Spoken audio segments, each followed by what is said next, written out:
اگر ہندو برا ہوتا مسلم کے لیے یا مسلم برا ہوتا ہندو کے لیے، ان میں نفرتیں ہوتی، تو ہم صدیوں کا سفر اس گاؤں کھیڑے کے اندر بستی بستی میں پورا نہیں کر سکتے۔ ایک فقیر بھیک مانگنے والے، علل اعلان بھیک مانگنے والے کا بچہ آیا۔ ہمارے نصیب میں یہ ایسے ہی بچے ہیں۔ ابھی آپ نے سنا بولنے نہیں آ رہا ہے، بھائی کوئی نہیں سنبھالتا، اور مدرسے کی گود سنبھالی،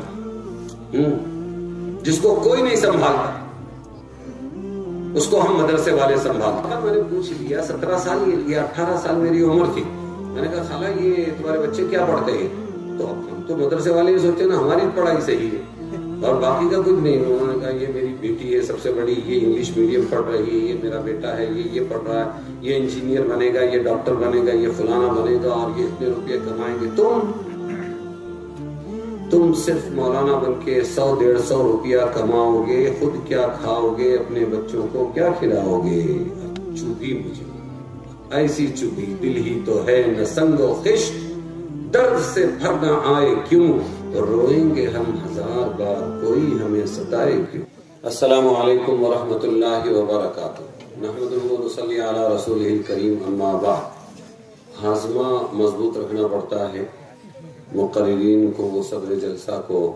میں یہاں سے کشمیر گیا 1 سے 6 مارچ کے بیچ میں، کہیں پر 10 منٹ ہاتھ میں آئے میرے، کہیں پر 20 منٹ ہاتھ میں آئے، اور کمال یہ ہے کہ لاسٹ کے 1-2 بال بچے ہو تو اس پر ہی 6 مار کے آپ کو میچ جتانے کی کوشش کرنی چاہیے۔ جو لوگ گاڑی گرم ہونے کا انتظار کرتے ہیں وہ غلط کرتے ہیں۔ ہم تو ڈائریکٹ اپنے مقصد پر آتے ہیں۔ میں نے سنا کہ میں نے سنا کہ یہاں برادران وطن جو اگرچہ آج کلمے سے محروم ہے، لیکن اللہ تبارک و تعالی سے دعا ہے کہ انہیں دنیا کی بھی کامیابی عطا فرمائے اور آخرت میں بھی جنت نصیب فرمائے، اور اس کے لیے جو شرط ہے وہ اللہ ہی اپنے فضل سے پوری فرمائے، ان کی محبتوں کو قبول فرمائے۔ تو یہ ملا جلا اپنا یہاں پر ماحول ہے، اس واسطے میں بھی آپ کو نظم کا ماحول، نعت کا ماحول ہے، تو اسی عنوان پر میری لکھی ہوئی وطن عزیز بھارت کی شان میں لکھی گئی ایک نئی نظم، نتیجہ فکر فخر پونا اور فخر مہاراشٹر مفتی محمد شاکر خان، ایسا ہی آیا وہ میں پڑھ رہا ہوں۔ آؤ بچوں سیر کرائیں تم کو ہندوستان کی، آؤ بچوں سیر کرائیں تم کو ہندوستان کی، اس مٹی کی قدر کرو یہ مٹی ہے بلیدان کی۔ بھارت زندہ باد، بھارت زندہ باد۔ مسلم شاہوں نے بھارت کو محنت سے آزاد کیا، سب سے طاقتور میزائل ٹیپو نے ایجاد کیا، انگریزوں نے لوٹ کھسوٹ سے بھارت کو برباد کیا، علماء نے جانیں دے دے کر بھارت کو آزاد کیا، جنگ لڑی تھی سب نے مل کر بھارت کے ابھیمان کی۔ آؤ بچوں سیر کرائیں تم کو ہندوستان کی، اس مٹی کی قدر کرو یہ مٹی ہے بلیدان کی۔ بھارت زندہ باد، بھارت زندہ باد۔ سراج ظفر جوہر آصف جیسوں کی قربانیاں، فخر احمد اجمل اشفاق اللہ کی جوانیاں، ابوالکلام اور شیخ الہند کی تقریری جولانیاں، بیگم حضرت بی اماں اور جھانسی جیسی رانیاں، جنگ لڑی تھی سب نے مل کر بھارت کے ابھیمان کی۔ اس مٹی کی قدر کرو یہ مٹی ہے بلیدان کی۔ انگریزی کچھ چیلے ہیں جو بھارت میں موجود ہیں، انگریزی کچھ چیلے ہیں جو بھارت میں موجود ہیں، ہندو مسلم کو لڑوانا بس ان کا مقصود ہے، پیار کی کوشش پریم کی بھاشا ان میں تو مفقود ہے، لیکن ایسی سوچ وطن میں ہر جا اب مردود ہے، لیکن ایسی سوچ وطن میں اب ہر جا مردود ہے، اب نہ ہم ہونے دیں گے تقسیم ہندوستان کی، اس مٹی کی قدر کرو یہ مٹی ہے بلیدان کی۔ دہشت گردی سے بھارت کو ہم آزاد کرائیں گے، کٹر دھرمی سوچ سے بھارت کو مکتی دلوائیں گے، ذات پات اور اونچ نیچ کی دیواریں گروائیں گے، ٹیکنالوجی ایجوکیشن میں بڑھتے ہی جائیں گے، قدر کریں گے ہم پولیس کی، فوجی ویر جوان کی، اس مٹی کی قدر کرو، یہ مٹی ہے بلیدان کی۔ اس سے پہلے میں آیا تھا ایک مرتبہ، ہمارے جام کھیڑ میں جلسہ تھا اور رات کا وقت تھا اور لوگ کھینچ رہے تھے، تقریباً 12:30 یا 1 بج گئے تھے اور مولانا ہمارے ایوب صاحب بھٹکلی کا نمبر بھی آنے والا تھا، میرے ان سے پہلے اور ایک کا، پھر میرا نمبر آیا۔ مجھ سے پہلے ایک صاحب نے 1 گھنٹہ تقریر کر دی تھی۔ میں نے کہا اب یہ تقریر کا وقت نہیں ہے، تو اس وقت میں نے کہا یکجہتی کا ماحول ہے، ہندو مسلم بھائی ہمارے مل کر یہ پروگرام کر رہے ہیں، چلو اس پر میں کچھ اشعار سناتا ہوں، اور 5-6 شعر سنا کے میں نے اپنی تقریر ختم کر دی تھی۔ تو موقع محل کا لحاظ کرنا چاہیے، یہ سب سے بڑا ہنر ہے۔ وہاں کیا سنایا تھا وہ بھی سن لو، کیونکہ کام کی چیز ہے۔ جنگ تو خود ہی ایک مسئلہ ہے، جنگ کیا مسئلوں کا حل دے گی، کچھ تو خون آج تم کو بخشے گی، بھوک اور احتیاج کل دے گی، ٹینک آگے بڑھے یا پیچھے ہٹے، کوکھ دھرتی کی بانجھ ہوتی ہے، جیت کا جشن ہو کے ہار کا سوگ، زندگی میتوں پہ روتی ہے، اس لیے اے شریف انسانوں جنگ ٹلتی رہی تو بہتر ہے، آپ اور ہم سبھی کے آنگن میں شمع جلتی رہی تو بہتر ہے۔ یہ ہوئے اشعار۔ پونا میں ایک بہت بڑی تقریب ہمارے لوگوں نے رکھی، ایک اکیڈمی ہے، ان کے یہاں IAS آفیسر وغیرہ بہت تیار ہوئے تھے، تو مجھے بھی بلایا۔ میں نے کہا معاف کرنا مجھے مراٹھی نہیں آتی، مدرسے میں آنکھ کھولی ہم نے، اردو فارسی عربی کے مشاق بن گئے، لیکن اپنے مہاراشٹر کی مراٹھی نہیں سیکھ سکے، لیکن اس کا کفارہ اس طرح ادا کر رہے ہیں، ہر مدرسے میں مراٹھی لینگویج میں نے کمپلسری کر دی۔ مدرسے میں کیا پڑھا رہے ہیں؟ مراٹھی، کیونکہ ہم نہیں سیکھ سکے اس لیے سکھا رہے ہیں۔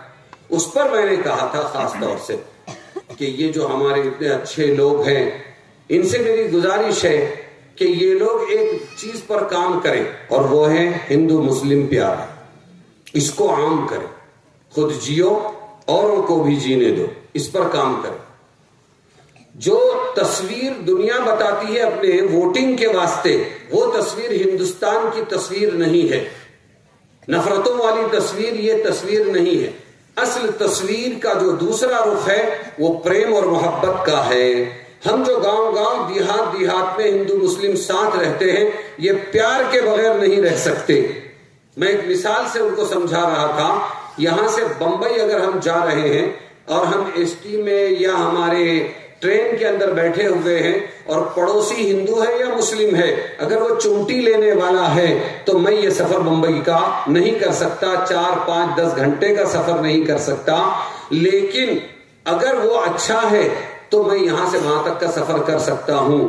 اگر ہندو برا ہوتا مسلم کے لیے یا مسلم برا ہوتا ہندو کے لیے، ان میں نفرتیں ہوتی، تو ہم صدیوں کا سفر اس گاؤں کھیڑے کے اندر بستی بستی میں پورا نہیں کر سکتے۔ کون برداشت کرے گا؟ اگر واقعی ہندو برا ہے مسلم کے لیے اور مسلم برا ہے ہندو کے لیے اور نفرتیں بھری ہوئی ہے، 4 دن بھی کوئی رہ نہیں سکتا، وہ اپنا گھر بدل کے دوسرے گاؤں میں چلا جائے گا۔ لیکن ایک ایک گاؤں میں ان دونوں کا ساتھ میں رہنا، ان کا پریم کے ساتھ میں رہنا، ان دونوں کا ایک دوسروں کو نبھا کے چلنا، بلکہ ایک دوسرے کی مدد کرنا، ہر چیز میں مدد کرنا، یہ اس بات کا ثبوت ہے کہ ان میں کوئی نفرتیں نہیں ہیں۔ جو تصویر کا دوسرا رخ بتایا جاتا ہے وہ ہمارے نیتاؤں کی کرم فرمائی۔ بھارت ماتا پر مٹنے کی لوگوں اب تیاری ہے، دیش کے غداروں سے کہہ دو دھرتی جان سے پیاری ہے۔ سمجھ میں آیا؟ تو یہ ہے اصل صورت۔ اس پر ایک واقعہ سناؤں، یہ مدرسہ ہے جس کا ہمارے برادران وطن سے بظاہر کوئی تعلق نہیں ہے۔ میرا ایک شاگرد ہے مولانا سید نور صاحب، بھی اس کو جانتے ہوں گے، سلیم کھوتواڑی، ایک فقیر بھیک مانگنے والے، علل اعلان بھیک مانگنے والے کا بچہ آیا۔ ہمارے نصیب میں یہ ایسے ہی بچے ہیں۔ دیکھو ابھی آپ نے سنا بولنے نہیں آ رہا ہے، بھائی کوئی نہیں سنبھالتا اور مدرسے کی گود سنبھالی، جس کو کوئی نہیں سنبھالتا اس کو ہم مدرسے والے سنبھالتے۔ تو ویسے ہی وہ بچہ لایا، اس نے فقیر نے ہمارے حوالے نیپانی مدرسے میں کیا، پھر دوسرے بیٹے کو بھی ڈالا، تو وہ سلیم بیچارہ کام کا بنا۔ اور ایک چھوٹے سے بازو کے علاقے میں اپنے گاؤں کے گیا اور کہنے لگا کہ میں مدرسہ کھولنا چاہتا ہوں، یہ بچوں کو سنبھالنے کے لیے ہم کو جو ملا مدرسے سے ملا ہم بچوں کو دیں گے۔ بد نصیب چند مسلمان جمع ہوئے، انہوں نے کہا اس کو یہاں مدرسہ کھولنے نہیں دینا ہے، حتیٰ کہ عیدگاہ میں اعلان کرا دیا۔ میں آپ کو ہمارے ہندو بھائیوں کا دل بتا رہا ہوں، میں بھارت کی یہ جو ہماری تہذیب ہے ملی جلی، یہ محبت بتا رہا ہوں کہ کام کیسے چلتا ہے۔ جیسے ہی عیدگاہ میں انہوں نے اعلان کیا یہ مولانا کو یہاں مدرسہ کھولنے نہیں دینا، اسکول کھولنے نہیں دینا، ویسے ہی 3-4 ہندو کھڑے ہوئے ہمارے بھائی، انہوں نے کہا مولانا مدرسہ شروع کرو، ہم تمہارا ساتھ دیں گے، مدرسہ شروع کرو ہم تمہارا ساتھ دیں گے۔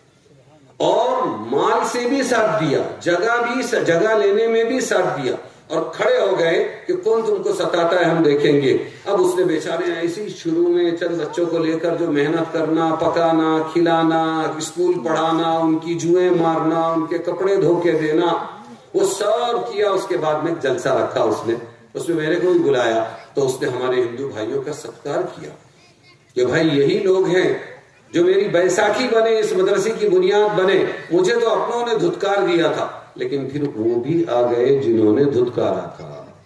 کیا ہوا؟ وہ بھی آ گئے، انہوں نے کہا ہمارے سے غلطی ہو گئی، ہم بھی آپ کی مدد کریں گے۔ اس نے ان کا بھی ستکار کیا۔ تو یہ ہے ہمارا بھارت، یہ بھارت کی صحیح تصویر ہے کہ اس کے اندر ہم جب تک کہ ایک دوسرے کا ساتھ نہیں دیں، ایک دوسرے کو نبھائیں نہیں، اس وقت تک ہماری گاڑی نہیں چل سکتی۔ اور الحمدللہ بہت ساتھ دیتے ہیں۔ ہاں، پونا میں پی آئی آیا اور پی آئی نے مجھے کہا کہ مفتی صاحب آپ کا مدرسہ دیکھنا ہے۔ میں نے کہا ٹھیک ہے، پوار صاحب تھے، میں نے مدرسہ دکھایا، انہوں نے دیکھ کر کہا میں اپنی تنخواہ میں سے کچھ پیسے بچوں کو دے سکتا ہوں کیا؟ سبحان اللہ۔ میں نے کہا کیوں قبول نہیں کریں گے؟ ہم تو ہے ہی لینے کے لیے، اپنی ذات کے لیے نہیں مانگیں گے مولانا لوگ، لیکن مدرسے کے لیے مانگیں گے، امت کے بچوں کے لیے مانگیں گے۔ پھر انہی بچوں میں سے ایک ابوالکلام بنے گا، عبدالکلام بنے گا۔ وہ مدرسے میں پڑھے ہوئے ہو، مرحوم عبدالکلام صاحب جو ہے، جو راشٹرپتی بنے تھے، انہوں نے واقعے میں بیان میں کہا ہے کہ میں ایک مدرسے میں پڑھا ہوں، مکتب تھا گاؤں کا یا کچھ تھا، وہاں پر پڑھے ہوئے۔ تو ہمارا تو کام یہ ہے کہ بندوں کے سامنے جھکنا اور ان سے لینا اور ان بچوں کو پڑھانا، تاکہ ان بچوں کی تقدیر بنے۔ پتہ نہیں کون کل دین کا اور بھارت کا خادم بنے گا، اور کون کل جا کر کس کو کتنا نفع پہنچائے گا۔ اور ایک عجیب بات بتاتا ہوں، ہم مولانا لوگوں کو لوگ سمجھتے ہیں کہ یہ بیچارے کیا کھائیں گے کیا کمائیں گے۔ میرے بات سمجھ میں آئی کہ نہیں؟ ہاں، میں نے میری خالہ سے پوچھا، مر گئی بیچاری، اور اس کی بچیاں اور بچے اس کے بہت اچھے اسکول انگلش میڈیم پڑھتے تھے، تو ہم بھی جاتے تھے، غریب تھے ہم ماں باپ کا سہارا نہیں ملا، مدرسے کا سہارا ملا، تو ہم بھی جاتے تھے، ملنا چاہیے، تو ہم ملے۔ تو ایک دن اتفاقاً میں نے پوچھ لیا، 17 سال یا 18 سال میری عمر تھی، میں نے کہا خالہ یہ تمہارے بچے کیا پڑھتے ہیں؟ تو اب ہم تو مدرسے والے یہ سوچتے نا ہماری پڑھائی صحیح ہے اور باقی کا کچھ نہیں۔ انہوں نے کہا یہ میری بیٹی ہے سب سے بڑی، یہ انگلش میڈیم پڑھ رہی ہے، یہ میرا بیٹا ہے، یہ پڑھ رہا ہے، یہ انجینئر بنے گا، یہ ڈاکٹر بنے گا، یہ فلانا بنے گا، اور یہ اتنے روپے کمائیں گے۔ تم صرف مولانا بن کے 100-150 روپیہ کماؤ گے، خود کیا کھاؤ گے، اپنے بچوں کو کیا کھلاؤ گے؟ چوبھی مجھے ایسی چوبھی، دل ہی تو ہے نہ سنگ و خشت، درد سے بھر نہ آئے کیوں، روئیں گے ہم 1000 بار، کوئی ہمیں ستائے کیوں۔ چوبھی۔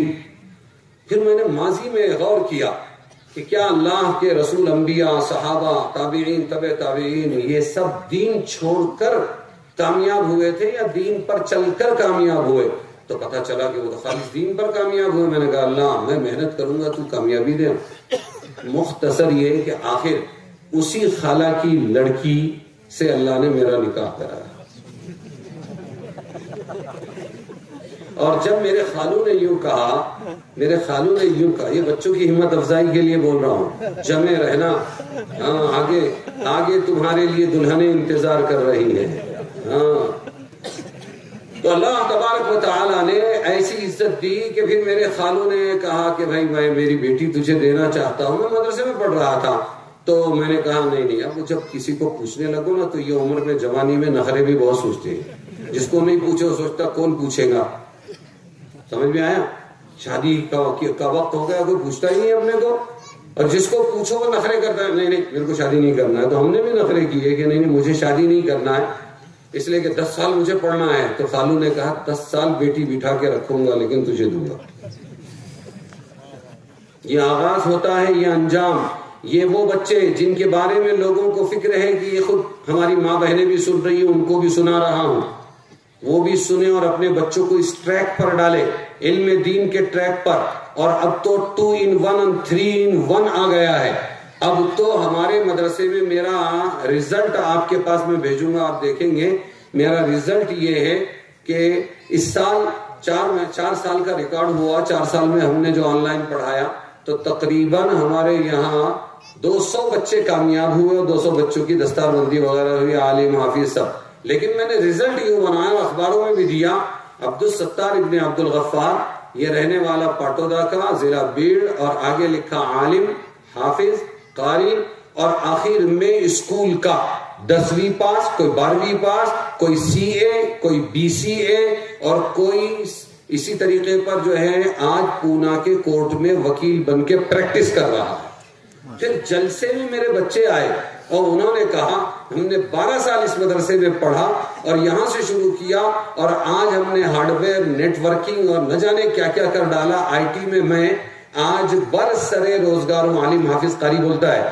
اور میں بس اتنا بتاتا ہوں کہ میں بھارت انکم ٹیکس والوں کو, بھارت کے انکم ٹیکس ڈپارٹمنٹ کو ٹیکس ادا کرتا ہوں. مولوی صاحب, حافظ صاحب, عالم صاحب کیا کر رہے ہیں ابھی؟ ٹیکس. میں نے بولا یار پگار کیا ہے؟ اس کی تقریباً 50 سے 60 ہزار پگار ہے. میں نے کہا پگار کیا ہے بتانا. نہیں بولے وہ مت پوچھو. تو اب مدرسے 2 in 1 ہو گئے. تو ہماری ماں بہنیں اپنے بچوں کو اس ٹریک پر ڈالے کہ اللہ بھی ملے گا, دین بھی ملے گا, اور ساتھ میں کیا ملے گا بولو, اور ساتھ میں انشاءاللہ دنیا کی اسکول بھی ملے گی. ورنہ ماحول اتنا خراب ہے کہ آپ کا بچہ 10ویں تک جائے گا یا نہیں پتا نہیں. دیکھو گھروں کے لاڑ کہ 10ویں بھی نہیں پڑھ پاتے ہیں, جو 10ویں نہیں پڑھ پاتے ہیں جلدی سے, اور جو بیچارے عالم حافظ بھی نہیں بن سکتے تھے. یہ حال تھا. یہ علماء کی جماعت ان کے نام پر لا کر ان کے لیے زمینیں خریدنا, ان کے لیے عمارتیں بنانا, ان کے واسطے فرنیچر بنانا, ان کے لیے کپڑے دھونے کی مشینیں لانا, اور اچھے سے اچھا ان کو کھلا کر پھر انہیں 2 in 1 ان 10 سالوں کے اندر, 8 سالوں 10 سالوں کے اندر انہیں عالم حافظ بنا کر پلس 12ویں پاس کرانا, 10ویں پاس کرانا, یہ کوئی معمولی بات نہیں ہے. ان سے بڑا کام کون کر سکتا ہے؟ ان سے بڑا محسن کون ہو سکتا ہے؟ تو ہماری یہ وہ مولانا, موضوع سے ہٹ رہا ہوں, یہ وہ مولانا, یہ وہ بچے ہیں کہ جو آج 2 وقت کھانا مل جاتا ہے, ناشتہ مل جاتا ہے, اس پہ راضی ہے, اور آئندہ دنیا کو لگتا ہے بیچارے مولانا, بیچارے حافظ صاحب, بیچارے قاری صاحب, پتہ نہیں کیا ہوگا, خود کیا کھائیں گے اور اپنی بیوی بچوں کو کیا کھلائیں گے. یہ بیچاروں کا یہ حال ہے کہ آج ایک بیچارے ہمارے مولانا نے مدرسہ شروع کیا تو 25 بچے یہاں 3 وقت کھانا کھاتے ہیں. یہ حال ہے. میرے مدرسے میں پونا میں 500 بچے 3 وقت کھانا کھاتے ہیں, اور میں بدنام ہوں کہ پتہ نہیں کہاں سے لاتا بریانی, پلاؤ اور دالچا کھانا, بس کھلاتا ہی رہتا ہے, کھلاتا. اس سال تو ریکارڈ ہو گیا چکن 65 پورے بچوں کو. اسی طرح chicken Manchurian, samosa party, gulab jamun, YouTube پہ سب مل جائے گا آپ کو, بیت العلوم کوڑوا دیکھ لو, سب مل جائے گا. اور شان سے کھلاتے ہیں ہم. اور کچھ دوست کہتے ہیں جا کر ان کو کہاں چندہ دے رہے, بہت مالدار لوگ ہیں, وہ دوسروں کو چندہ دیتے. تم تمہارا کام کرو, میں میرا کام کروں گا. یہی سلسلہ پورا کرتا ہوں.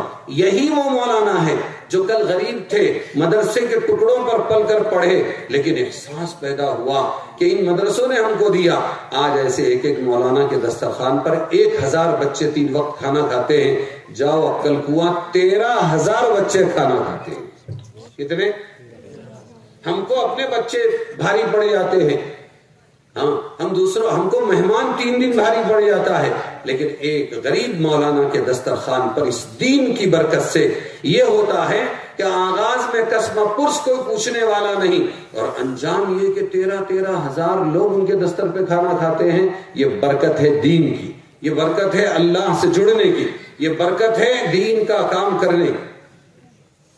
اب آپ کو اختیار ہے کہ آپ کون سا راستہ اپنی اولاد کے لیے، اپنے اولاد کے مستقبل کو سنوارنے کے لیے چنتے.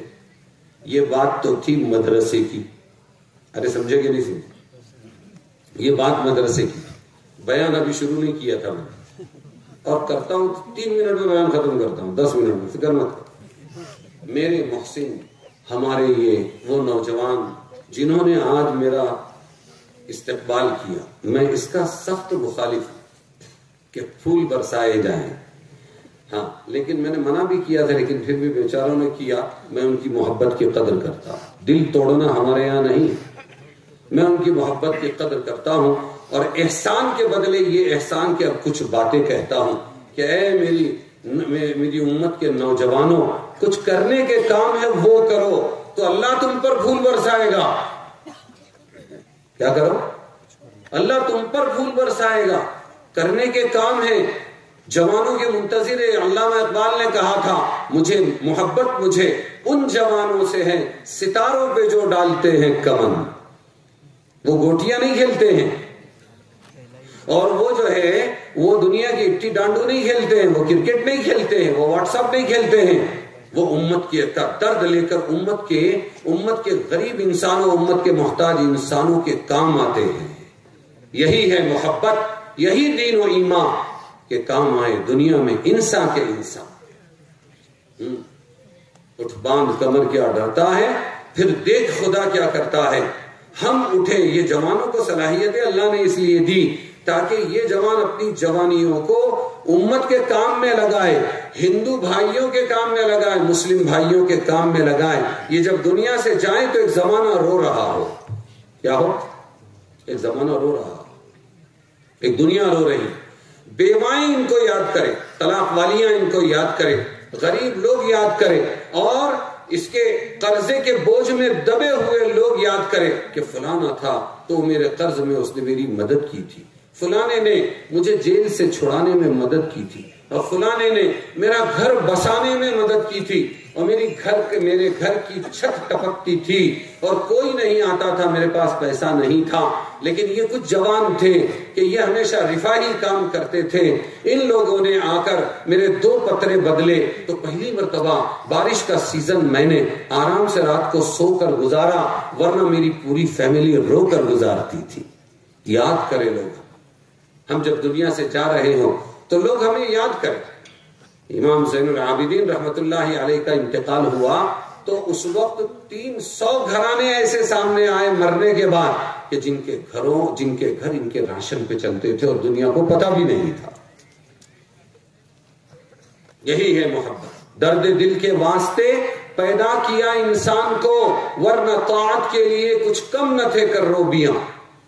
درد دل کے واسطے انسان کا درد انسان کے دل میں آئے. مسلم بھائی ہو، غیر مسلم بھائی ہو، جو ضرورت مند ہے ہم جائیں گے اور ان کی مدد کریں گے، بھوکوں کو کھلائیں گے.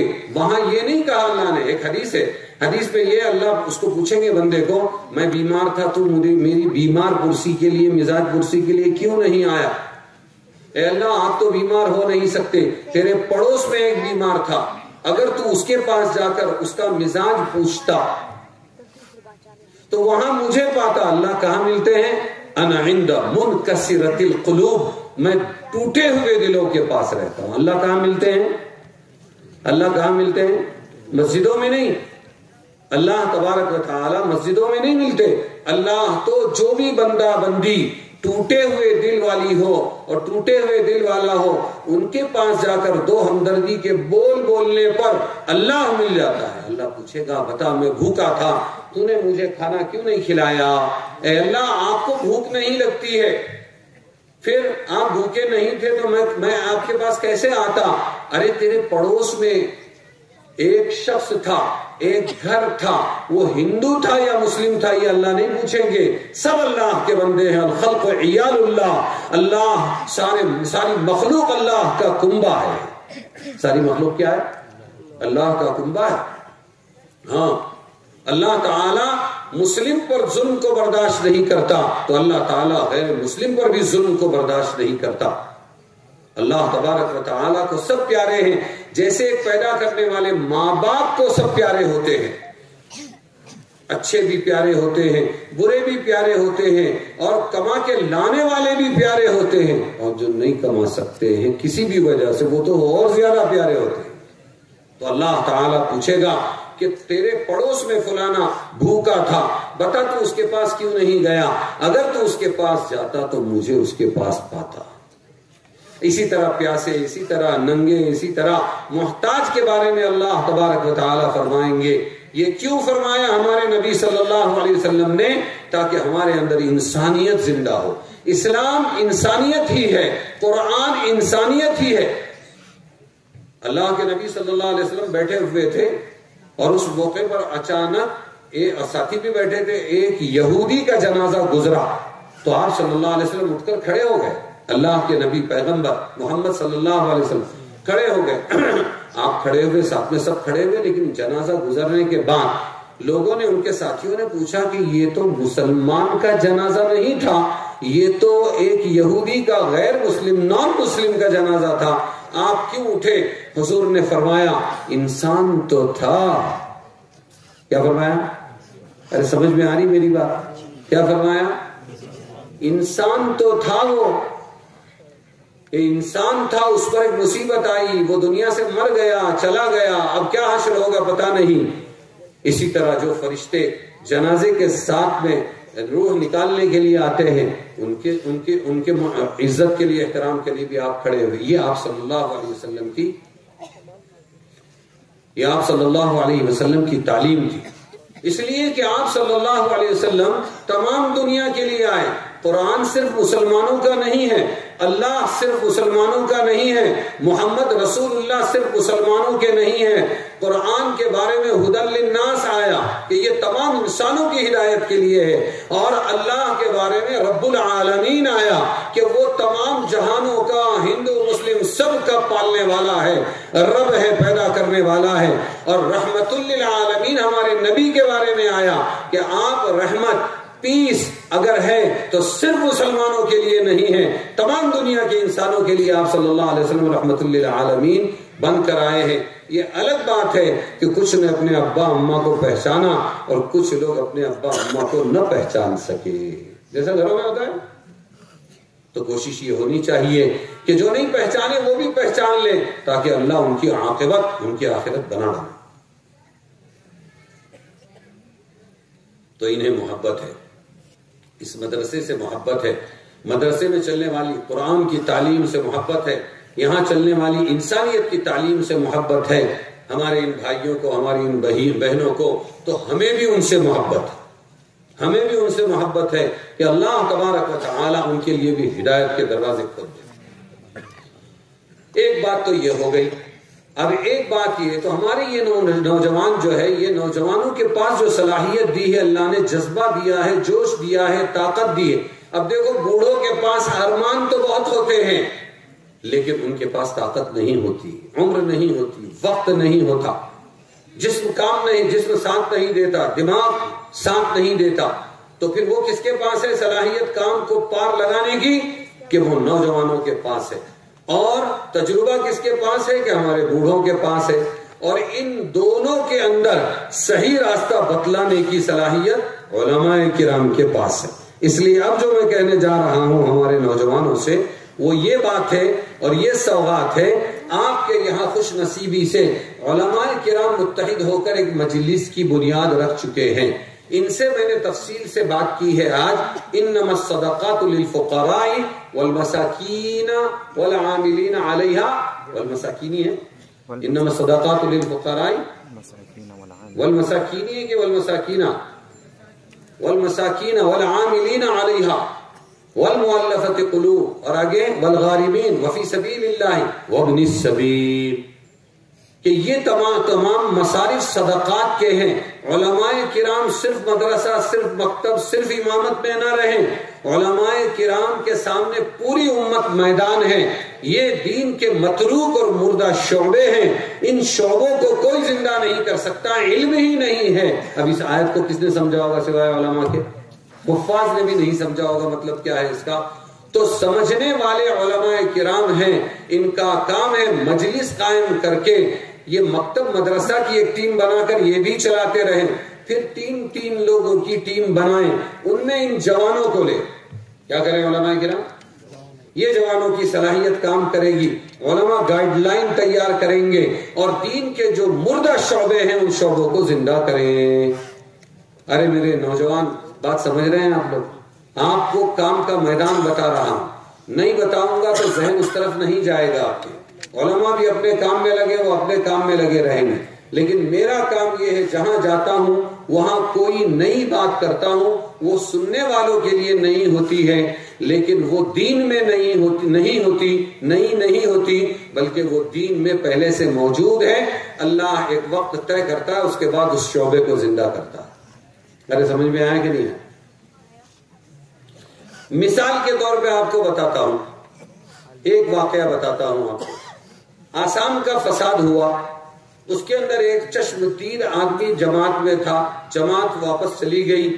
اس کے بعد رمضان کے بعد اس نے آپس میں میوات کے اندر اس نے مشورہ کیا، چودھریوں کو بٹھایا، کہا کہ ہم کو آسام کے مظلومین کی مدد کے لیے جانا ہے. کائے کے لیے جانا ہے؟ مدد کے لیے. تو وہی بات آتی ہے کہ بھائی کون کتنا راشن دے گا، کون کپڑے دے گا، ٹرک بھر کے لے جائیں گے، مدد کریں گے. اس نے کہا اسٹاپ، رک جاؤ. ہمارے مفتی صاحب کہتے ہیں کہ بیواؤں کو راشن مت دو بلکہ بیواؤں کو شوہر دو. ایک نیا ٹاپک ہے. ہماری ماں بہنیں جو سن رہی ہیں، میں ان سے کھل کر کہتا ہوں یہ بات نہیں ہے اگر آپ کو عجیب سی لگے، یہ اللہ کی بات ہے. ہاں، یہ اللہ کی بات ہے، ہماری بات نہیں، کوئی مولانا کی بات نہیں. اگر عجیب سی لگے، ذرا برا سا لگے تو فوراً اڑوس پڑوس میں اپنے گاؤں کی، اپنے محلے کی اس عورت کو ٹٹولو جس کی جوان بیٹی کو طلاق ہو گئی، یا جس کی جوان بیٹی بیوہ ہو گئی ہے، یا جس کو کوئی رشتہ نہیں آ رہا ہے. ان ماں باپ کی راتوں کو نیند آتی ہے یا نیندیں اڑ چکی ہے؟ ان سے پوچھ. جس پر بیتتی ہے، جس کی چھاتی پر جوان بیٹی طلاق لے کر بیٹھ گئی، جس کی چھاتی پر جوان بیٹی جو ہے وہ بیوہ ہو گئی، اس کے 2 بچے ہیں، اس کا کون پالنہار؟ کیا اللہ ظالم ہے کہ اللہ تبارک و تعالیٰ نے اس کو طلاق دلا دی، اللہ نے اس کے شوہر کو مار دیا؟ وہی تو مارتا ہے، وہی تو سب کچھ کرتا ہے. اللہ نے اگر ایک طرف یہ درد دیا تو قرآن پاک میں اس کا علاج پہلے دے دیا ہے. فَانْكِحُوا مَا طَابَ لَكُمْ مِنَ النِّسَاءِ مَثْنَىٰ وَثُلَاثَ وَرُبَاعَ. نکاح کرو 2 3 اور 4 وَإِنْ خِفْتُمْ أَلَّا تَعْدِلُوا فَوَاحِدًا. اور اگر تمہیں یہ ڈر ہو کہ تم انصاف نہیں کر سکو گے تو پھر مت کرو، پھر ایک ہی کرو. یہ قرآن ہے. یہ آسمان و زمین اور تمام انسانوں، آدم سے لے کے آج تک کے انسانوں کے پیدا کرنے والے اور عورتوں کو طلاق دلوانے والے اور عورتوں کو بیوہ کرنے والے، ان کے شوہروں کو موت دینے والے، اللہ نے ظلم نہیں کیا، پہلے سے علاج بتلا دیا. بیماریاں اس نے دی ہے تو علاج بھی وہ دے گا. جب یہ بات اس نے کہی، ہمارے پونا کے میواتی داماد نے، کہ ہمارے مفتی صاحب کہتے ہیں کہ بیواؤں کو تم راشن مت دو، شوہر دو. راشن کتنے دن چلے گا اور کتنی بھوک کا علاج کرے گا؟ شوہر دو گے تو رانی بن کر اپنے گھر میں خود کھائے گی اور دوسروں کو کھلانے والی بن جائے گی. جب اس نے یہ بات کہی تو وہ چودھری تھے، موٹے بھیجے گئے، انہوں نے فوراً کہا یہ بہت صحیح اور قطعی کی بات کہتا ہے، یونس کے گاؤں کا ہے. ہمارے مولانا یونس صاحب رحمۃ اللہ علیہ پونا کا تھا، اور بات قطعی کی کہتا ہے. چلو تیار ہو جاؤ. کون جا کر وہاں آسام میں جن کے شوہر قتل کر دیے گئے، جو بیوائیں ہو گئی ہیں، ان کے ساتھ نکاح کر کے کون آئے گا؟ 700 ہاتھ اٹھے. کتنے؟ 700. میں نے کہا عورتوں نے گھر میں کیا کہا؟ بولے مشورے میں اگر طے ہوا ہے تو ہم تیار ہیں. کیا کہا؟ بہت سنجیدہ بات ہے یہ. ہاں. اور گئے. پھر میں نے کہا کیسا کر کے لائے تم لوگوں نے؟ بولے جاتے تھے ہم، وہ جمعیت علماء ہند کا دفتر تھا، وہ کہتے تھے مدد کرنے آئے ہوں. کیونکہ میں یہ بات نہیں بولوں گا تفصیل سے، اتنا بتا دیتا ہوں یہ درد اس کو کیوں پیدا ہوا. جب وہ ایک چکر مارنے وہاں گیا جماعت سے واپس آنے کے بعد، تو اس نے دیکھا چن کے بچیوں کو اٹھا کر لے جا کر انہیں لے جا کر استعمال بھی کیا جا رہا تھا اور ان کو زنا پر لگایا جا رہا تھا. اور ان سے یہ دیوس قسم کے مرد لوگ ان سے پیسہ کما رہے تھے. وہ پہلے سے مری ہوئی تھی اور لے آ کر یہ مار رہے تھے. اس پر اس کی غیرت جاگی, اس نے آ کے مشورہ کیا اور میرا حوالہ دیا. 700. تو میں نے کہا کیسے لائے تم, ذرا بتاؤ تو صحیح. تو کہنے لگے وہاں دفتر تھا, وہ کہنے لگے مدد کو آئے ہو, رنگ روپ عمر نہیں دیکھی جائے گی, جو بھی اپنے چہرے پر نقاب ڈال کے آئے گی تمہارا نمبر ہے, تم نے اس کو سویکار کرنا. بولے ٹھیک ہے. ابھی عدت باقی تھی, MLA کا لیٹر لیتے تھے کہ لے جا کر کوئی مس یوز نہیں کریں گے, بیوی بنا کر رکھیں گے. 4 لاتے ہوئے 700 پورے ہوئے, اور ہونے والی سوکن کی عدت اس گھر میں اس عورت نے خود پوری کر پائی اور نکاح ہوا. میں نے کہا بھائی تو نے کہاں سنا تھا یہ میرے سے کہ شوہر دو راشن مت دو. تو اس پر اس نے کہا کہ مولانا شعیب جو ابھی راہتا میں پڑھاتے ہیں, ان کے نکاح میں تم کوپر گاؤں مدرسے میں آئے تھے اور وہاں تم نے یہ بات کہی تھی. کیا کہی تھی؟ یہ بات کہی. اور میں نے اس کے ساتھ ایک بات اور کہی تھی کہ میرے پونا میں کچھ دوست لوگ ہیں, وہ دوست لوگ مہینہ راشن بانٹتے ہیں. تو ان دوستوں نے آ کر ایک دن کارگزاری سنائی کہ مفتی صاحب آج عجیب بات ہوئی. میں نے کہا کیوں؟ بولے 40-50 عورتوں کو ہم ہر مہینہ راشن دیتے ہیں, بیواؤں نے بیوا کی مخالفت کی. میں نے کہا وہ کیسے کی تم نے مخالفت؟ کہنے لگے انہوں نے کہا اس کو راشن مت دو, اس کو راشن مت دو, یہ بیوہ نہیں ہے. اس نے کہا میں بیوہ ہوں. تو وہ عورتوں نے کہا اگر تو بیوہ ہے اور تیری شادی نہیں ہوئی تو رات میں روزانہ ایک مرد آتا ہے, وہ کون ہے؟ بولے میں تو بیوہ ہوں, ایسے ہی آتا ہے, میں تو بیوہ ہوں. جب نبی کے علاوہ پیغمبر کے علاوہ کوئی اور ترتیب آپ اچھے سے اچھی سوچ کر بھی پیش کرو گے, ایک علاج ہوگا, دوسرا ری ایکشن ہوگا, ایک بھوک کا بندوبست ہو جائے گا, دوسری بھوک باقی رہے گی. اس لیے اللہ کے نبی ہمیشہ اپنے بیٹھے ہوئے غریب ساتھیوں کو کہتے تو نکاح کیوں نہیں کرتا؟ وہ کہتا ہے اللہ کے نبی مجھے کون مدینہ میں پہچانتا ہے, میرے پاس کچھ بھی نہیں ہے, تو میں کیسے کیا نکاح کروں؟ تو اس پر حضور فرماتے تھے جا فلانی جگہ اور وہاں جا کر تو پیغام دے دے. وہ جا کر کہتا مجھے اللہ کے رسول نے بھیجا ہے, آپ کی بیٹی کے لیے پیغام ہے. تو ماں باپ نیچے سے اوپر دیکھتے اور کہتے کہ ارے اس کے گلے مار کر اپنی بیٹی کی قسمت کیوں پھوڑے ہم؟ اللہ کے رسول کو پوچھے کہ فیصلہ ہے تو ماننا پڑے گا ورنہ ایمان جائے گا, اور اگر آپ کی رائے ہے تو ہم آپ کی رائے قبول نہیں کرتے, چلو جائیں گے. اندر سے سب سن رہی تھی ان کی بیٹی نے کہا ابا اگر اللہ کے رسول نے اس کو بھیجا ہے فوراً ہاں کہہ دو, کوئی مشورے کی ضرورت نہیں ہے, میں نے مانا ہے. یہ کالا حسن میں بھی ماند ہے, بھیجنے والا تو ابا 14ویں کا چاند ہے. اور راوی کہتے ہیں اس واقعے کو نقل کرنے کے بعد کہ اللہ کے رسول کی بات رکھ لینے پر, دنیا ظاہر رنگ روپ مال متاع نہ دیکھنے پر اور اللہ کے رسول کی مان لینے پر, ہم نے یہ دیکھا اس کے پورے خاندان اور قبیلے میں اس سے زیادہ خوشحال اور اس سے زیادہ مالا مال کوئی عورت نہیں تھی. یہ دین کا ایک مردہ شعبہ ہے, یہ دین کا ایک متروک شعبہ ہے. ہاں میں یہ تمہارا کیڑگاؤں ہے دوڑ کے آگے, وہاں پر ایک شادی ہال کے اندر بیان تھا. اب دولہا لیٹ ہوا, وقت کی پابندی بہت ضروری. دولہا لیٹ ہوا, اب جب دولہا آیا تو میری تو بے چینی تھی اندر. میں نے کہا سب خاموش ہو جاؤ, اب بیان تو نہیں کیا, بس اتنا کہا کہ جو ہماری ماں بہنیں ہیں یہ بیوہ شادی کر سکنے والی بیوہ عورتوں اور طلاق والیوں سے یوں کہو کہ تم ایسے ہی مت رہو, شادی کر لو, شادی کر لو, شادی کر لو. بس ایک اعلان کیا میں نے خیال. اب اس کے بعد میں نکاح پڑھا کے کھانے کو جا رہا تھا, بیک سائڈ میں تھا کھانا, تو ایک ہمارا ہندو بھائی ملا, میری عمر کا ہی ہوگا وہ بیچارہ. وہ ملا, تمہیں لئی چانگلا اوہان دلا, صحیح بول رہا ہوں کہ غلط بول رہا ہوں, اس کو نقل کر رہا ہوں. تمہیں لئی چانگلا اوہان دلا پن عمل کشلا وسرلا. کیا بولتا ہے؟ آپ نے مسلمانوں کو تو پیغام دیا لیکن ہمیں کیوں بھول گیا؟ ہمارے والوں کو بھی کہنا تھا نا کہ یہ جو بیچاری بغیر شوہر کی عورتیں ہیں, جس کا مرد مر گیا ہے, اس کے ہاتھ پیلے کرو, اس کو پھر سے سہاگن بناؤ, کیوں ابھاگن رکھتے ہو, کیوں اس کو اپوتر سمجھتے ہو, اور کیوں اس کی زندگی ایسے ہی سڑاتے ہو. ہمیں بہت ضرورت ہے میں نے کہا میں نے مسلمانوں سے کہا ہے مسلمان کریں گے آپ کے لیے بھی راستے کھلیں گے. اس نے کہا نہیں, نظر حرامی ہو گئی ہے. کیا کہتا ہے؟ زندگیاں برباد ہو گئی ہے.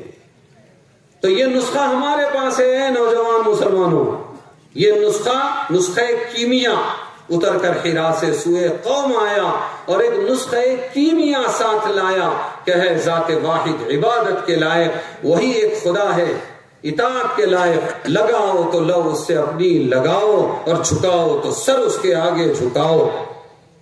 ہاں, وہ نبیوں میں رحمت لقب پانے والا, مراد غریبوں کی بر لانے والا, اتر کر حرا سے سوئے قوم آیا اور ایک نسخہ, یہ قرآن نسخہ کیمیا ہے, ہر ایک مریض کے مرض کی دوا ہے.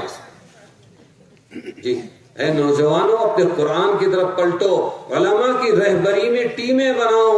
ایک شعبہ میں نے بتایا آپ کو, کون سا؟ کہ نکاح جلدی کرو, یہ ایک شعبہ الگ ہے. ہاں نکاح جلدی کرو, لوگوں کی عمریں ہوتی جا رہی. یہ میں اپنی طرف سے نہیں بول رہا, ابو بکر صدیق رضی اللہ عنہ کا مشن تھا. وہ کسی بھی بے نکاحی مرد کو دیکھتے تھے یا عورت کو دیکھتے کہتے مالدار بننا ہے, وہ کہتا کہ ہاں بننا ہے, کہنے لگے نکاح کر لے. کیا کہتے تھے؟ آپ عجیب بات سن رہے ہوں گے. ہم جب کسی کو پوچھتے ہیں 30 سال والے, 25 سال والے, 20 سال والے ماں باپ کو پوچھتے ہیں, ان کو پوچھتے ہیں کہ نکاح کیوں نہیں کرتے اپنے بیٹے کا بیٹی کا؟ ارے پیروں پہ تو کھڑے ہو جائے. پیر بولے تو پیسہ, پیروں پہ تو. بعض ماں باپ بولتے ہیں کون سے خدا نے سکھایا, ان کو بھی پالنا, ان کی آنے والی جورو کو بھی پالنا, پہلے مال تو آنے دو. بالکل پٹے الٹے ہو گئے. کیا ہو گئے مسلمان؟ قرآن سے بالکل الٹے ہو گئے. ایک آیت میں نے سنائی کہ تم نکاح کرو 2-2 3 وہ ایک نکاح کرو والی ایک ہی آیت ہے پورے قرآن میں, اور باب افعال سے انکح ینکح انکاح سے وانکحوا الایام منکم والصالحین من عبادکم وامائکم ان یکونوا فقراء یغنیہم اللہ من فضلہ. تم نکاح کراؤ مردوں اور عورتوں کا جو مستحق ہے. اللہ مال کہاں سے آئے گا؟ اسی آیت میں ہے, اگلی آیت میں نہیں. ان یکونوا فقراء, اگر یہ فقیر ہوں گے, یغنیہم اللہ من فضلہ, اللہ اپنے فضل سے انہیں مالدار بنا دے گا. یاد کرو یہ جتنے بیٹھے ہیں, جس دن تمہارا نکاح ہوا تھا تم کتنے مال والے تھے, اور آج تمہارے پاس کتنا مال ہے. یہ برکت ہے ہماری بیویوں کی, یہ برکت ہے ہمارے بچوں کی. ان ترزقون الا بضعفائکم, تمہاری مدد, تم کو جو روزی دیتا ہے اللہ, یہ تمہارے کمانے سے نہیں ملتی. تمہارے گھر میں جو ماں ہے اور جو خالہ ہے اور جو نانی ہے, طلاق والی بچی ہے, بیوہ بچی ہے, ان کے بچے ہیں, یا جو تمہارے بچے ہیں, ان کمزوروں کو جو تم کمزور سمجھتے ہو ہم کماتے ہیں ان کو کھلاتے, نہیں, تم کو اللہ ان کی برکت سے کھلاتا ہے. ان ترزقون الا بضعفائکم, یہ مستدل تھا, یہ آیت مستدل تھی حضرت ابو بکر صدیق رضی اللہ عنہ کی. وہ جو شان سے کہتے تھے اے مالدار بننا ہے, کوئی کہتا کہ ہاں بننا ہے, مالدار کس کو نہیں بننا ہے, فرماتے تھے نکاح کر لے. کیا فرماتے تھے؟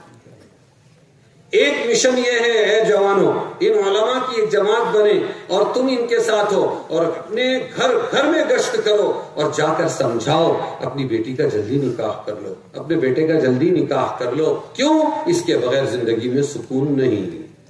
لوگ سکون کی گولیاں کھاتے ہیں اور لوگ سکون کی دوائیں لاتے ہیں, لوگ سکون کے وظیفے پڑھتے ہیں, نہیں ملے گا سکون. سکون کا سب سے پہلا وظیفہ اور سکون کی سب سے پہلی دوا, اللہ نے بیوی کو بنایا. لیسکن الیہا, آدم بے چین تھے, آدم کی پسلی سے اللہ نے ایک عورت پیدا کی, حوا جسے کہتے ہیں. اٹھ کر انہوں نے نیند سے بیدار ہو کر دیکھا تو ایک عورت ہے. بس اللہ فرماتے ہم نے یہ بیوی کیوں پیدا کی؟ لیسکن الیہا, تاکہ وہ سکون پاوے بیوی کے پاس. عجیب مسلمان ہے کہ جو سکون کی دوا لے کر آئے تھے اور اللہ نے دی تھی, وہ دوا تو لاتا نہیں ہے اور سکون تلاش کرتا ہے. سکون کیا مال میں ملے گا, نوکری میں ملے گا, نشوں میں ملے گا, واٹس ایپ پر ملے گا, ہاں موبائل میں ملے گا, نیٹ میں ملے گا, زمینوں میں ملے گا, جائیداد میں ملے گا. ارے سکون کا پہلا ذریعہ اللہ نے تیری بیوی بنایا ہے, اس لیے سب سے پہلے نکاح کر لو. تو جلدی نہیں کریں گے لوگ, ان کو سمجھانا پڑے گا. یہ 5-10 منٹ میں آپ کو کیا سمجھاؤں گا. اس کی علماء کی جماعت ہو علماء کے ساتھ یہ نوجوان ہمارے ساتھی ہو اور یہ ایک جماعت مستقل کام کرے تو یہ شعبہ زندہ ہو. جتنا مجھ سے ہو سک رہا ہے تھوڑے سے وقت میں آپ کو ایک ایک اشارے دے رہا ہوں. جی ہمارے یہ نوجوان بہت کام کر سکتے.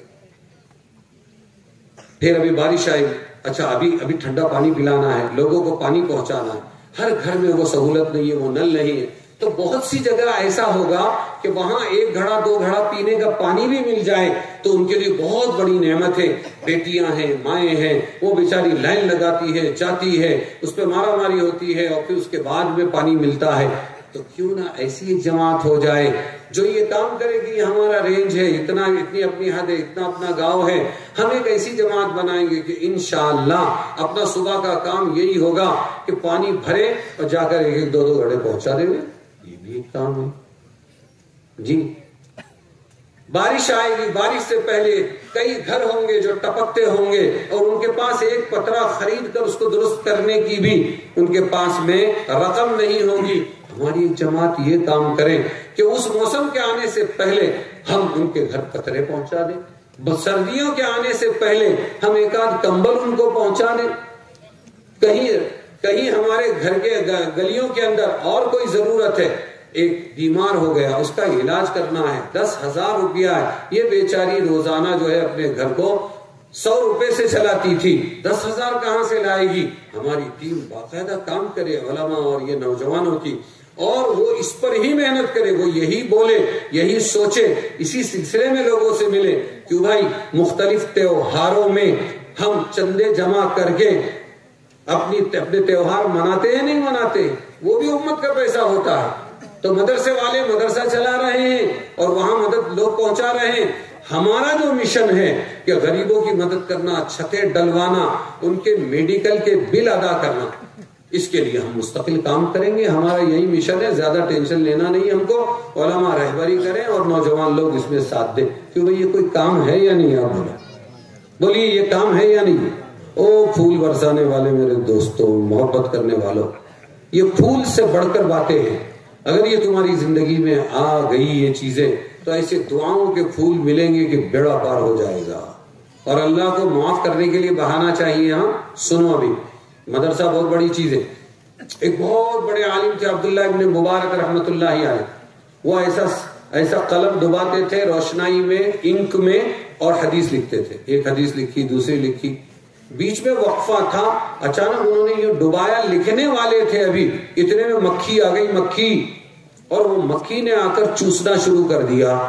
انہوں نے سوچا تھوڑی دیر میں رک جاؤں گا تو پیاسے اس چھوٹے ننھے جانور کی پیاس بجھ جائے گی. رک گئے. وہ 4 مہینہ جماعت میں جاتے تھے, جہاد کے جماعت میں 4 مہینہ وہ حج کے لیے جاتے تھے, 4 مہینہ پڑھاتے تھے اور 4 مہینہ کماتے تھے, اپنے پیسے پر پڑھانا, اپنے پیسے پر حج کو لوگوں کو لے جانا. عبداللہ ابن مبارک امیر المؤمنین فی الحدیث, ان کا یہ حال ہے. یہ سارے کام ایک طرف رہ گئے اور اللہ نے مغفرت کر دی. تو پوچھا خواب میں کسی نے, مغفرت کس بنیاد پر ہوئی؟ حدیث کا پڑھنا پڑھانا, بچوں کو پڑھانا, حج کرنا, جہاد کرنا, اس واسطے ہوئی تمہاری مغفرت؟ بولے نہیں, زندگی میں ایک مرتبہ ایک مکھی پر اتنی دیر رحم کھایا میں نے کہ وہ انک چوس لے, پیاس بجھا لے. یہ چھوٹا سا عمل اللہ کو اتنا پسند آیا, فرمایا جا میں نے تیری مغفرت کر. نوجوانوں, اللہ تبارک و تعالیٰ نے آپ کو موقع دیا ہے, اس موقع کا فائدہ اٹھاؤ, امت کا درد دل میں پیدا کرو, اور امت کا درد دل میں پیدا کر کے ان علماء سے جڑو, اس کے مستقل مشورے کرو. ہمارے دعوت و تبلیغ کا مشورہ ہوتا ہے, وہ اپنے کام میں لگے رہیں.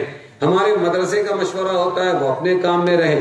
ایسی ٹیمیں اگر تم نے بنا لی, جیسے میں نے آج مستورات کے بیان میں کہا کہ اللہ تعالیٰ نے ایک سلیبس اتارا تھا عورتوں کے واسطے, آج تک ہماری ماں بہنوں نے اس کو نہیں پڑھا. وہ ہے سورہ نساء. کیا ہے وہ؟ جس سورت کا نام اللہ نے عورت رکھا, عورتیں, نساء, آج تک ہماری مسلم بیٹی نے وہ نہیں پڑھا. تو پھر یہ کیسے کامیاب ہوگی؟ پھر کیسے جمے گی ایمان پر؟ تو اس سب کا علاج یہ ہے ہماری بیماریوں کا کہ ہم اپنے قرآن سے جڑیں. اور اس کے لیے تو اور تعجب ہوا کہ دارالعلوم میں, ہماری روسی مسجد میں جہاں پر میں بیان کر رہا تھا، سنا کہ بالغات کا مدرسہ بھی ہے، لیکن ہم مسلمانوں کو جانا چاہیے. اپنی بیٹیوں کو بھیجو، اپنی 10 سال کی بچی کو بھی پڑھا، اپنے 16 سال کی بچی کو بھی پڑھا. بڑی عمر کی خاتون کم سے کم سن تو سکتی ہے اس درس کو. وہ ہفتے میں ایک بار کا روزانہ درس ہوتا ہے کیا آپ کے یہاں؟ ارے بالغات کا یہ ہفتے میں ایک بار روزانہ پڑھائی ہوتی ہے، تو اس میں شریک ہونا چاہیے. ایک چیز طے کر لو، ہم سورہ نساء قرآن پاک کی جو ہم عورتوں کی صورت ہے اس کو تو ضرور پڑھیں گی. تو انشاءاللہ سال میں 2 سال میں جب بھی پورا ہو جائے، آپ اگر اتنا کر لے گی تو اللہ تبارک و تعالی راضی ہو کر باقی بھی دے دے گا آپ کو.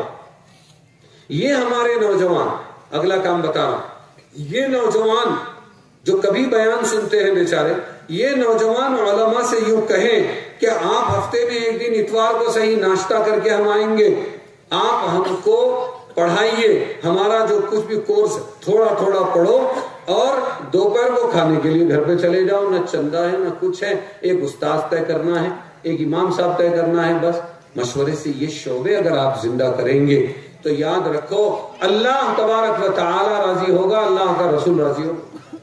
وہاں ارمان نکالو، اس میں مددیں کرو، اس میں خوب صلاحیتیں لگاؤ. اگر آپ نے یہ کیا تو پھول برسانے والوں پر اللہ پھول برسائے. کیا ہوگا؟ ارے بولو نا. ہاں جی، اللہ پھول برسائے گا. تو یہ کچھ ضروری باتیں تھی. دین کے متروک شعبے اور مردہ شعبے، ان شعبوں کو زندہ کرنا بہت ضروری ہے. میں اپنے وقت سے زیادہ 20 منٹ زیادہ بول چکا ہوں شاید، پتہ نہیں کتنا، 15 منٹ نا، نہیں بس کافی، زیادہ نہیں. ان باتوں پر عمل کرو، اس مدرسے کا بھی ساتھ دو، علماء کرام کی قدر کرو، دعوت کے کام سے اچھی طرح جڑ کر رہو، اپنے مشورے کرو، اور اللہ سے مانگو کہ اللہ ہم سے دین کا کام لے لے. یہ جو ہم سے اللہ نہیں لے رہا ہے، اللہ ناراض ہے، اتنا یاد رکھے. ہاں، مولانا سعید خان صاحب تھے رحمت اللہ علیہ، ان کو امیر عرب کہا جاتا تھا. وہ مکہ میں رہتے تھے، ان کو مکی کہہ دیا گیا. تو ایک صاحب کہتے ہیں، عالم صاحب تھے، میں نے سوچا کہ اتنے سالوں سے یہاں ہے، حتیم پر، میزاب رحمت پر، باب کعبہ پر، اور زمزم پر، اور صفا مروہ پر، نہ جانے کیا کیا نت نئی دعائیں مانگتے ہوں گے. چلو میں ان کی دعائیں کلیکٹ کرتا ہوں. ان کے ساتھ میں نے پیچھے سنتے رہے، تو ہر جگہ ایک ہی دعا مانگی، ہر جگہ ایک ہی دعا مانگی. تو انہوں نے پوچھا کہ حضرت میں نے سوچا آپ ہر جگہ الگ دعا مانگیں گے، آپ نے تو ایک ہی مانگی دعا، ایسا کیوں؟ فرمایا بیٹے میں نے جو دعا مانگی ہے یہی اصل ہے. یہ قبول ہو جائے تو سب قبول ہے، اور یہ اگر مردود ہو جائے تو سب دعائیں مردود. وہ دعا کیا تھی؟ اے اللہ مجھ سے اپنے دین کا کام لے لے. کیا دعا تھی وہ؟ ہر جگہ یہ بولتے تھے، اے اللہ مجھ سے اپنے دین کا کام لے لے.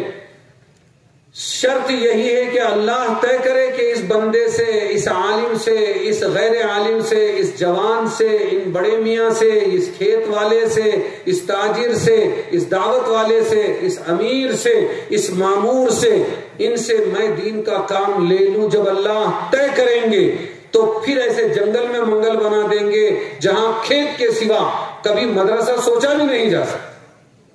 اللہ طے کرے کہ وہ ہم سے کام لے تو پھر استعداد، صلاحیت دیتے رہیں گے اللہ تعالیٰ. اور اگر اللہ نے یہ طے کیا کہ اس سے دین کا کام نہیں لینا ہے، بڑے بڑے علامہ قسم کے لوگ موجود ہوں گے لیکن اللہ ان سے دین کا کام نہیں لے گا. ہم سوچتے رہ جائیں گے اتنا بڑا عالم با صلاحیت، اللہ نے طے نہیں کیا ہے. اس لیے ہمارے نوجوانوں، آپ اللہ سے دعا مانگو، اے اللہ جس سے تو راضی ہو وہ کام میں ہم کو لگا دے، تو ہم سے دین کا کام لے لے. پھر دیکھو اللہ تبارک و تعالیٰ آپ سے کیسا کام لیتا ہے. اللہ تبارک و تعالیٰ آنے والے مدرسے کی محبت میں، ہماری محبت میں آنے والے، سننے والے، بیٹھنے والے سب کو بے انتہا قبول فرمائے، جزائے خیر عطا فرمائے. اکرمکم اللہ کما اکرمتمونا، وآخر دعوانا ان الحمد للہ رب العالمین.